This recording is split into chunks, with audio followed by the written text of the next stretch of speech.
जय हिंद दोस्तों, स्वागत है आपका हमारे YouTube चैनल में। आज की वीडियो में हम लेकर आए हैं आपके लिए यहाँ पर हिंदी साहित्य के बहुत ही महत्वपूर्ण क्वेश्चन आंसर। तो वीडियो को पूरा अवश्य देखना है। अगर आप चैनल पर पहली बार आए हैं तो चैनल को सब्सक्राइब कर लें, बेल आइकन दबाएं, ऑल पर क्लिक करें ताकि ऑल वीडियो की जानकारी आपके यहाँ तक सबसे पहले पहुँचे। ज़्यादा से ज़्यादा वीडियो को शेयर करना है और वीडियो को लाइक करना ना भूलें।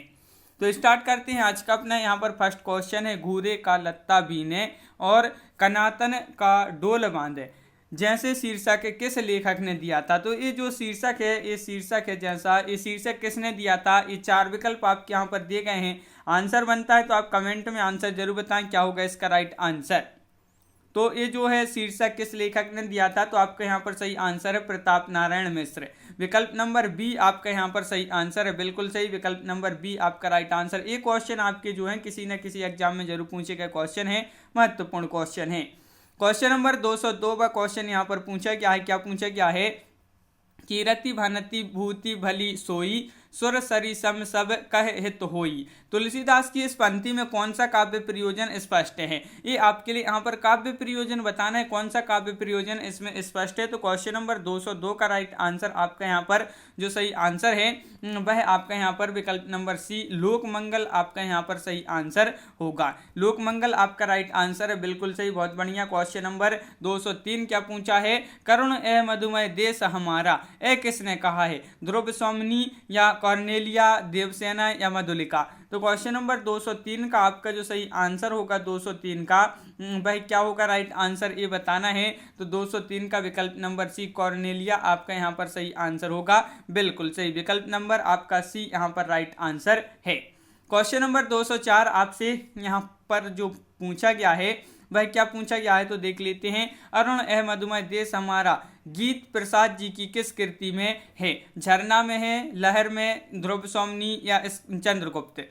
तो ये आपके यहाँ पर चार विकल्प हैं। क्वेश्चन नंबर 204 का राइट आंसर आपके लिए यहाँ पर बताना है। तो 204 का आपका जो सही आंसर है वह आपका यहाँ पर डी राइट आंसर है, विकल्प नंबर डी यानी कि चंद्रगुप्त। चंद्रगुप्त आपका यहाँ पर सही आंसर है, बिल्कुल सही। चंद्रगुप्त जिन्होंने बताया है उनका यहाँ पर सही आंसर होगा। अगला क्वेश्चन क्या पूछा गया है? ये क्वेश्चन आपका यहाँ पर जो है डबल हो चुका है, वही क्वेश्चन यहाँ पर भी रिपीट हो गया है। तो क्वेश्चन नंबर आपका यहाँ पर 206वां क्वेश्चन पूछा गया है। जयशंकर प्रसाद के किस नाटक में कॉर्नेलिया विदेशी पात्र है? तो कौन से नाटक में? स्कंदगुप्त में, विशाख में, चंद्रगुप्त में या अजातशत्रु में? तो जयशंकर प्रसाद जी के किस नाटक में कॉर्नेलिया जो है विदेशी पात्र है? तो आपका यहाँ पर सही आंसर है विकल्प नंबर सी यानी कि वैसाखी। 2018 में ये क्वेश्चन आपका पूछा गया, महत्वपूर्ण क्वेश्चन है। क्वेश्चन नंबर आपका 207वां क्वेश्चन यहाँ पर क्या पूछा गया है? निम्नलिखित में से एक गलत कथन है, वह चयन करना है आपके लिए। कामायनी प्रसाद द्वारा लिखा गया महाकाव्य है, आंसू प्रसाद द्वारा लिखा गया खंड काव्य है, काव्य कला तथा अन्य निबंध प्रसाद द्वारा रचित निबंध संग्रह है, इरावती प्रसाद द्वारा लिखी गई कहानी है। तो ये आपके यहाँ पर चार विकल्प हैं, इनमें से आपके लिए चयन करना है कौन सा कथन यहाँ पर गलत है। तो आपका यहाँ पर सही आंसर विकल्प नंबर डी यानी कि इरावती प्रसाद द्वारा लिखी गई कहानी है, ये कैसा है? गलत कथन है। तो विकल्प नंबर डी आपका यहाँ पर सही आंसर होगा। क्वेश्चन नंबर यहाँ पर देख लेते हैं। इरावती जो है कहानी नहीं है, बल्कि ये क्या है? उपन्यास है, इसलिए यहाँ पर कहानी दिया है, इसलिए ये क्या है? गलत है। अगला क्वेश्चन है, वे पूर्वीपन की परवाह न करके अपने बेसवारी की ग्राम्य कहावतें और शब्द की बेधड़क रख दिया करते थे। शुक्ल जी की इन पंक्तियों का संबंध किससे है? भारतेंदु, प्रेमघन, बालकृष्ण भट्ट या प्रताप नारायण मिश्र। ये आपका 2013 में एक क्वेश्चन पूछा गया, महत्वपूर्ण क्वेश्चन है। और शुक्ल जी की इन पंक्तियों का संबंध किससे है? तो आपका राइट आंसर होगा प्रताप नारायण मिश्र से। तो विकल्प नंबर डी आपका यहाँ पर सही आंसर है। क्वेश्चन नंबर 209वां क्वेश्चन आपसे यहाँ पर जो पूछा गया है, यहाँ पर देख लेते हैं। क्वेश्चन नंबर 209 आपका ए है। क्या है? क्वेश्चन नंबर 209 पूछा गया है, 8 मास बीते जजमान अब तो करो दक्षिणा दान। पंक्तियों का संबंध किस संपादक से है? भारतेंदु, बालकृष्ण भट्ट, प्रताप नारायण मिश्र या प्रेमघन। 8 मास बीते जजमान अब तो करो दक्षिणा दान, ये जो है पंक्तियों का संबंध किस संपादक से है? तो आपका सही आंसर होगा प्रताप नारायण मिश्र, यानी कि विकल्प नंबर बी आपका यहाँ पर सही आंसर है। क्वेश्चन नंबर आपका यहाँ पर 210वां क्वेश्चन यहाँ पर पूछा गया है कि मोहिका हंसैसी की कोह रही किसने किससे कहा है। तो केशवदास ने अकबर से, तुलसीदास जी ने अकबर से, जायसी जी ने अकबर से या सूरदास ने वल्लभाचार्य से। तो ये जो है किसने किससे कहा है ये आपके लिए यहाँ पर बताना है। तो आपके यहाँ पर क्वेश्चन नंबर 210 का राइट आंसर है, ये कहा है जायसी ने शेरशाह से। तो विकल्प नंबर सी आपका यहाँ पर राइट आंसर होगा। क्वेश्चन नंबर 211वां क्वेश्चन यहाँ पर क्या पूछा गया है कि भक्ति आंदोलन भारतीय चिंताधारा का स्वाभाविक विकास है, ये कथन किसका है। भक्ति आंदोलन भारतीय चिंताधारा का स्वाभाविक विकास है, ये कथन है आचार्य रामचंद्र शुक्ल, आचार्य हजारी प्रसाद द्विवेदी, डॉक्टर रामस्वरूप चतुर्वेदी या डॉक्टर भगीरथ मिश्र। तो आपका यहाँ पर सही आंसर है, ये कथन किसका है, आचार्य हजारी प्रसाद द्विवेदी। विकल्प नंबर आपका बी यहाँ पर सही आंसर होगा। क्वेश्चन नंबर 212 यहाँ पर आपसे क्वेश्चन नंबर 212 क्या पूछा गया है, मैं पुनि निज गुरु सुन सुनी कथा सो सूकर खेत, यह कथन किस कवि का है। ये कथन बताना है किस कवि का है, तुलसीदास, नाभादास, कबीरदास या सूरदास। क्वेश्चन नंबर 212वां क्वेश्चन आपसे पूछा गया है, महत्वपूर्ण क्वेश्चन है और इसका जो सही आंसर होगा वह क्या है। तो ये कथन है किस कवि का, तुलसीदास जी का। तो विकल्प नंबर 1 आपका यहाँ पर सही आंसर है। क्वेश्चन नंबर 213 आपसे यहाँ पर पूछा गया है, क्या पूछा गया है तो यहाँ पर देख लेते हैं। क्वेश्चन नंबर 213, जब हम प्रीति, उदारता और भल मन राहत का बर्ताव करते हैं तब भी वे यही समझते हैं कि हम उनसे घृणा कर रहे हैं और हम चाहे उनका जितना भी उपकार करें बदले में हमें अपकार ही मिलेगा। ये कथन किस निबंध से लिया गया है। ये कथन है जो किस निबंध से लिया गया है, घृणा से, ईर्ष्या तू ना गई मेरे मन से, या प्रीत और लोभ या मित्रता। तो ये जो कथन है ये कथन आपका किस निबंध से लिया गया है। तो आपके यहाँ पर सही आंसर है, ये कथन लिया गया है ईर्ष्या तू ना गई मेरे मन से। तो विकल्प नंबर आपका सी यहाँ पर राइट आंसर होगा। क्वेश्चन नंबर 214 आपसे यहाँ पर पूछा है, साहित्य जनता की चित्तवृत्ति का संचित प्रतिबिंब है, इस पंक्ति के लेखक कौन है। तो महावीर प्रसाद द्विवेदी, रामचंद्र शुक्ल, गुलाब राय या प्रेमचंद्र। तो क्वेश्चन नंबर 214 का आपका जो सही आंसर है वह आपके लिए यहाँ पर बताना है। तो 214 का सही आंसर आपका विकल्प नंबर सी यानी कि आचार्य रामचंद्र शुक्ल। विकल्प नंबर सी आपका यहाँ पर राइट आंसर है। क्वेश्चन नंबर आपका 215 यहाँ पर पूछा गया है, भक्तन को कहाँ सीकरी सो काम, आवत जात पनैया टूटी विसरई गई हरिनाम। ये जो प्रसिद्ध पंक्तियाँ हैं ये किसकी पंक्तियाँ हैं ये आपके लिए बताना है। भक्तन को कहाँ सीकरी सो काम और आवत जात पनैया टूटी बिसर गयो हरिनाम। ये जो प्रसिद्ध पंक्तियां हैं किसकी हैं, कुंभनदास, चतुर्भुजदास, नंददास या कृष्णदास है। तो आपके यहाँ पर सही आंसर होगा ये कुंभनदास की पंक्तियां हैं। विकल्प नंबर 1 आपका यहाँ पर राइट आंसर है। आपका ये टीजीटी परीक्षा में पूछा गया क्वेश्चन है। क्वेश्चन नंबर 216 क्वेश्चन आपसे यहाँ पर जो पूछा गया है वह क्या पूछा गया है तो यहाँ पर देख लेते हैं कि भक्तन को कहाँ सीकरी सो काम, यह अभिकथन किसका है। ये अब भी पढ़ा आपने, कुंभनदास का ये कथन है। और क्वेश्चन नंबर 217 यहाँ पर देख लेते हैं, ये है दिनकर की कौन सी काव्य कृति भीष्म पितामह एवं धर्मराज के संवाद के रूप में रचित है। तो वह कौन सी कृति है ये आपके लिए यहाँ पर बताना है। 4 विकल्प भी दिए गए हैं, तो रश्मिरथी, उर्वशी, कुरुक्षेत्र या इनमें से कोई नहीं। क्वेश्चन नंबर 217 का सही आंसर बताना है तो 217 का राइट आंसर होगा विकल्प नंबर बी यानी कि कुरुक्षेत्र आपका यहाँ पर सही आंसर होगा। विकल्प नंबर बी। क्वेश्चन नंबर 218 यहाँ पर पूछा गया है कि बिहारी के दोहों की चमत्कारपूर्ण तुलना संस्कृत, उर्दू, फारसी के कवियों से किसने की है। तो बिहारी के दोहों की चमत्कारपूर्ण तुलना जो है संस्कृत, उर्दू और फारसी के कवियों से जो की है हजारी प्रसाद द्विवेदी जी ने, पद्मसेन शर्मा, रामचंद्र शुक्ल या हजारी प्रसाद द्विवेदी। तो आपका यहाँ पर सही आंसर होगा, महावीर प्रसाद द्विवेदी यहाँ पर। तो यहाँ पर पद्मसेन शर्मा आपका यहाँ पर विकल्प नंबर सी राइट आंसर है, इन्होंने तुलना की है। अगला क्वेश्चन क्या पूछा गया है तो देख लेते हैं। यहाँ पर जो क्वेश्चन है आपका क्वेश्चन नंबर 219 क्या पूछा है, भाषा की समाज शक्ति और कल्पना की समाहार शक्ति का सर्वाधिक उपयोग निम्नलिखित में से किस कवि ने किया है। क्वेश्चन नंबर 219 का सही आंसर बताना है, बिहारी भूषण, चिंतामणि या घनानंद। तो 219 का आपका जो सही आंसर है वह है आपका यहाँ पर 219 का विकल्प नंबर 1 यानी कि बिहारी। विकल्प नंबर 1 आपका यहाँ पर राइट आंसर होगा। एलटी ग्रेड परीक्षा में पूछा गया एक क्वेश्चन है 2018 में, क्वेश्चन नंबर आपका 220वां क्वेश्चन यहाँ पर पूछा गया है कि कामायनी को मानवता के रसात्मक इतिहास की संज्ञा प्रदान की है। तो कामायनी को मानवता की रसात्मक इतिहास की जो संज्ञा प्रदान की है आचार्य रामचंद्र शुक्ल जी ने, नलिन बिलोचन शर्मा जी ने, नंदलाल वाजपेयी जी ने या रामनाथ लाल शुक्ल जी ने। 220 का सही आंसर बताना है, तो 220 का सही आंसर आपका यहाँ पर होगा विकल्प नंबर 1 आचार्य रामचंद्र शुक्ल आपका राइट आंसर यहाँ पर है।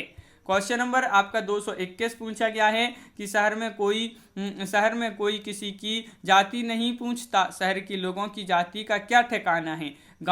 लेकिन गांव में तो बिना जाति के आपका पानी नहीं चल सकता। यह कथन किस रचना से लिया गया है? ये कथन बताना है, परती परिकथा से लिया गया है, रतिनाथ की चाची, बलचनमा या मेला आंचल। तो आपका सही आंसर है ये जो कथन लिया गया है मेला आंचल से लिया गया है, तो विकल्प नंबर डी आपका यहाँ पर सही आंसर होगा।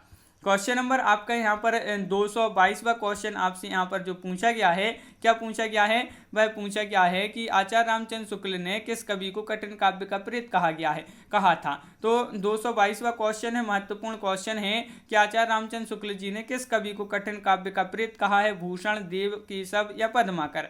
तो क्वेश्चन नंबर 222 का आपका जो सही आंसर होगा, कठिन काव्य का प्रेत किसको कहा है, आपका राइट आंसर होगा केशव यानी कि विकल्प नंबर बी आपका राइट आंसर होगा। केशव आपका यहाँ पर सही आंसर है। क्वेश्चन नंबर 223वां क्वेश्चन है, रीतिकालीन कवियों में कठिन काव्य का प्रेत किसे कहा है।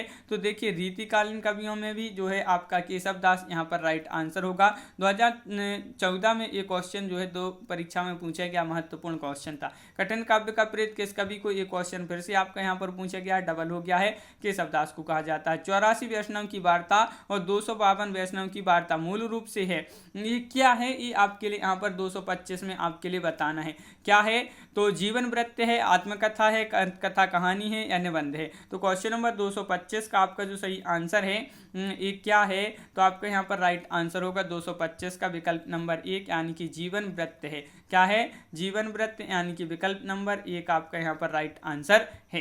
क्वेश्चन नंबर आपका यहाँ पर 226 पूछा है, क्या पूछा गया है यहाँ पर कि 252 वैष्णव की वार्ता के लेखक कौन है, सूरदास हैं या नामदास हैं या नंददास हैं या गोकुलनाथ हैं। तो क्वेश्चन नंबर 226 का सही आंसर यहाँ पर बताइए क्या होगा इसका राइट आंसर, कि 252 वैष्णव की वार्ता की लेखक जो हैं वह कौन है। 2011 टीजीटी परीक्षा में पूछा गया क्वेश्चन है, गोकुलनाथ आपका यहाँ पर सही आंसर होगा। विकल्प नंबर डी आपका राइट आंसर है। 84 वैष्णव की वार्ता जो है किस लेखक की रचना है, नामदास या नंददास, वल्लभाचार्य या गोस्वामी गोकुलनाथ। तो क्वेश्चन नंबर 227 का आंसर बताना है कि 84 वैष्णव की वार्ता पूछा है, तो ये भी आपका जो है गोकुलनाथ आपका राइट आंसर होगा। विकल्प नंबर डी आपका यहाँ पर सही आंसर है। क्वेश्चन नंबर 228 यहाँ पर पूछा है कि गोकुलनाथ की रचना का नाम बताइए। तो अब भी पढ़ा यहाँ पर एक जो पिछला क्वेश्चन था उसी में पढ़ा कि गोकुलनाथ की जो रचना है वह 84 वैष्णव की वार्ता यानी कि विकल्प नंबर 1 आपका यहाँ पर सही आंसर होगा। 84 वैष्णव की वार्ता की लेखक कौन है, एक क्वेश्चन फिर से डबल हो गया, गोकुलनाथ आपका यहाँ पर सही आंसर होगा। क्वेश्चन नंबर 230 आपसे यहाँ पर पूछा गया है, आचार्य रामचंद्र शुक्ल की दृष्टि से किस युग के लेखकों की दृष्टि व्याकरण के नियमों पर अच्छी तरह नहीं जमी थी। तो किस युग के, द्विवेदी युग, भारतेंदु युग। तो आपका यहाँ पर राइट आंसर है भारतेंदु युग यानी कि विकल्प नंबर बी राइट आंसर है। आचार्य रामचंद्र शुक्ल की दृष्टि से किस युग के लेखकों की यानी कि भारतेंदु युग के लेखकों की दृष्टि से व्याकरण के नियमों पर अच्छी तरह जो है नहीं जमी थी इनकी दृष्टि। क्वेश्चन आपका अगला जो पूछा गया है वह क्या पूछा गया है, तो यहाँ पर देख लेते हैं। क्वेश्चन आपका 231वां क्वेश्चन पूछा गया है कि निम्नलिखित में से कौन मार्क्सवादी विचारधारा का आलोचक नहीं है। देखिए नहीं पूछा है आपसे, नहीं में आपके यहाँ पर हो जाएंगे नामवर सिंह, शिवदान सिंह चौहान, रामविलास शर्मा या विजय देव नारायण शाही। तो क्वेश्चन नंबर 231 का आपका जो सही आंसर है वह आपका यहाँ पर डी राइट आंसर है, विजय देव नारायण शाही आपका यहाँ पर सही आंसर होगा। विकल्प नंबर डी जिन्होंने बताया है उनका यहाँ पर सही आंसर है। क्वेश्चन नंबर आपका 232वां क्वेश्चन यहाँ पर पूछा गया है कि व्याख्यात मार्क्सवादी समीक्षक हैं। तो समीक्षक पूछा है आपसे यहाँ पर, तो कौन है ये आपके लिए बताना है। क्वेश्चन नंबर 232 है और 232 का सही आंसर आपका यहाँ पर जो होगा वह है आपका राइट आंसर। जो समीक्षक हैं वह कौन है, रामविलास शर्मा आपका यहाँ पर विकल्प नंबर 1 राइट आंसर है। क्वेश्चन नंबर आपका 233 पूछा है जिसका आंसर दिख गया है, तो कोई बात नहीं, संकलन संकलन त्रय में कौन नहीं है? स्थान, वस्तु, काल या कथानक। तो इसमें वस्तु नहीं है। क्या नहीं है? वस्तु, यानी कि विकल्प नंबर सी आपका यहाँ पर राइट आंसर है। बिल्कुल सही, विकल्प नंबर सी जिन्होंने बताया है उनका यहाँ पर राइट आंसर है। बहुत बढ़िया, विकल्प नंबर सी राइट आंसर। तो यहाँ पर अगला क्वेश्चन देख लेते हैं। अपना क्वेश्चन जो है 234वां क्वेश्चन है, संकलन त्रय के अंतर्गत कौन सा तत्व सम्मिलित नहीं है? तो इसमें जो तत्व सम्मिलित नहीं है वह कौन सा नहीं है? गीत आपका यहाँ पर सही आंसर होगा। क्वेश्चन नंबर 235वां क्वेश्चन क्या पूछा है? विज्ञान के संबंध में क्या नैतिक है? तो शर्त को छोटे टाइप में छापना या भ्रामक चित्र बनाना, अधूरी जानकारी, सही जानकारी। तो क्वेश्चन नंबर 235 आपसे पूछा गया है विज्ञापन के संबंध में क्या नैतिक है? तो नैतिक है पूछा है, तो आपका सही आंसर है सही जानकारी। विकल्प नंबर डी आपका यहाँ पर सही आंसर है, बिल्कुल सही। क्वेश्चन आपका यहाँ पर क्वेश्चन नंबर 236 क्या पूछा गया है? तो क्वेश्चन नंबर 236 आपका यहाँ पर दिया गया है, क्या दिया गया है? निम्नलिखित में से कौन सा फीचर लेखन का उद्देश्य नहीं है? फीचर लेखन का उद्देश्य नहीं है मनोरंजन, ज्ञानवर्धन, शून्य पठनीयता या मार्गदर्शन। तो क्वेश्चन नंबर 236 का सही आंसर आपको यहाँ पर बताना है। 236 का आपका जो सही आंसर है वह क्या है? तो आपका राइट आंसर है शून्य पठनीयता। आपका विकल्प नंबर बी यहाँ पर सही आंसर होगा। क्वेश्चन नंबर 237 आपसे पूछा गया है यहाँ पर कि रेडियो आलेख लिखते समय के शब्द का प्रयोग नहीं करना चाहिए? बातचीत, था, है, निम्नलिखित। तो रेडियो आलेख लिखते समय किस शब्द का प्रयोग नहीं करना चाहिए? तो आपका सही आंसर है निम्नलिखित। निम्नलिखित शब्द का प्रयोग नहीं करना चाहिए, यानी कि विकल्प नंबर डी आपका यहाँ पर सही आंसर होगा। क्वेश्चन नंबर 237 पूछा है टीवी चैनलों पर कमर्शियल ब्रेक से तात्पर्य क्या है? तो आपके यहाँ पर 238 का जो सही आंसर है, तो क्या है इसका राइट आंसर? कमर्शियल ब्रेक से क्या तात्पर्य है? तो आपके यहाँ पर राइट आंसर इससे जो तात्पर्य है वह है विज्ञापन। विज्ञापन क्या है? विज्ञापन। आपका विकल्प नंबर बी यहाँ पर राइट आंसर होगा। क्वेश्चन नंबर आपका यहाँ पर 239 साहित्य। साहित्य अब यहाँ पर आपके लिए बताना है क्या होगा राइट आंसर। शिवेतर रक्षते हैं, सामान्य के लिए, सबका हित चाहता है, या का निर्माण बिंब का कार्य बिंब का निर्माण करना है। तो इसमें आपके लिए कूट भी दिए गए हैं और आपका सही आंसर यहाँ पर बी राइट आंसर होगा। बी यानी कि 1 2 3, यानी कि साहित्य शिवेतर रक्षते हैं और सामान्य के लिए है, सबका हित चाहता है। तो ये आपके जो है 3 जो है राइट आंसर होगा। तो विकल्प नंबर बी आपका यहाँ पर सही आंसर। 2015 में बीजीटी में ये क्वेश्चन पूछा गया था, महत्वपूर्ण क्वेश्चन है। तो इस प्रकार अपने यहाँ पर बहुत ही महत्वपूर्ण क्वेश्चन कंप्लीट हुए। कैसा लगा ये वीडियो आप कमेंट में जरूर बताएं। अगर आप चैनल पर पहली बार आए हैं तो चैनल को सब्सक्राइब कर लें, बेल आइकन दबाएं। इसी तरह के और वीडियो बहुत सारी आने वाले हैं, तो आप चैनल को सब्सक्राइब किए बिना नहीं जाएं। तो आज की वीडियो में बस इतना ही। सभी लोग वीडियो को लाइक कर लें और सभी के लिए बहुत बहुत धन्यवाद। जय हिंद।